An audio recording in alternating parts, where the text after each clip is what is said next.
Advocate और lawyer में क्या अंतर होता है, मैं बताती हूँ। एडवोकेट और लॉयर के अलावा भी एक और टर्म होती है जिसे हम बैरिस्टर कहते हैं, और कई बार लोग इन तीनों को एक ही समझ लेते हैं, पर ये तीनों एक नहीं होते। मैं बताती हूँ कि इनमें क्या डिफरेंस।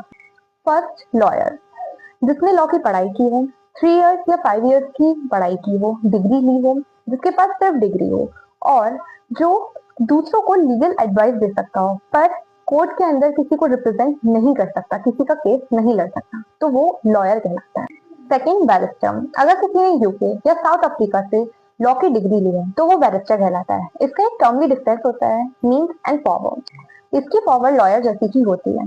जैसे महात्मा गांधी। क्या हर पुलिस वाला चालान काट सकता है? चलिए तो मैं आपको बताती हूँ। आप सबसे पहले जब भी पुलिस को देखें तो पुलिस को देखने के बाद उनके शोल्डर एरिया से जरूर देखें, क्योंकि हर पुलिस वाला चालान नहीं काट सकता। डरो मत, रूल समझो।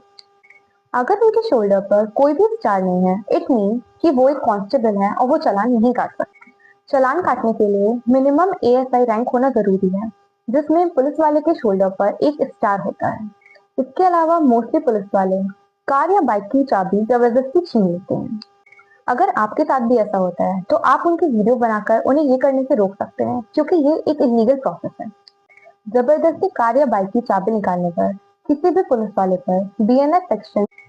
अगर वाइफ अपने मायके में 1 साल रहती है बिना किसी कानूनी वजह के, तो क्या शादी खत्म हो सकती है? आइए मैं आपको बताती हूँ। अगर पत्नी अपने मायके में बिना किसी कानूनी वजह के लगातार रह रही है और पति के साथ रहने से इनकार कर रही है, तो यह भारतीय कानून के अनुसार डिजर्शन के आधार का मामला बन सकता है, जो तलाक के लिए एक वैध कारण है।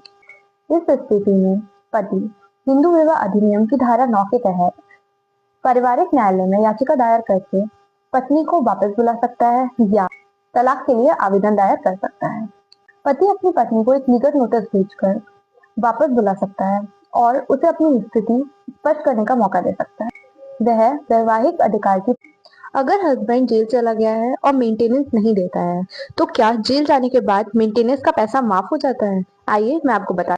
ऐसा ही एक केस इलाहाबाद हाई कोर्ट में आया, जिसमें हस्बैंड ने मेंटेनेंस नहीं दी, जिसके बाद उसे जेल भेजा गया। जेल से वापस आने पर उसकी वाइफ ने रिकवरी मांगी, तो लोअर कोर्ट ने कहा कि हस्बैंड जेल जा चुका है, जिसके बाद उसको मेंटेनेंस का पैसा नहीं देना पड़ेगा। लेकिन हाई कोर्ट ने इस डिसीजन को पलट दिया और कहा कि जेल जाना मेंटेनेंस के हक को खत्म नहीं करता है, इसलिए हस्बैंड को मेंटेनेंस का पैसा देना पड़ेगा। और सबसे इम्पोर्टेंट बात, section 300 of CrPC double Jio party यहाँ पे अप्लाई नहीं होता है, क्योंकि मेंटेनेंस केस में ना तो कन्विक्शन होता है और ना ही एक्विटेड। इसलिए इलाहाबाद हाई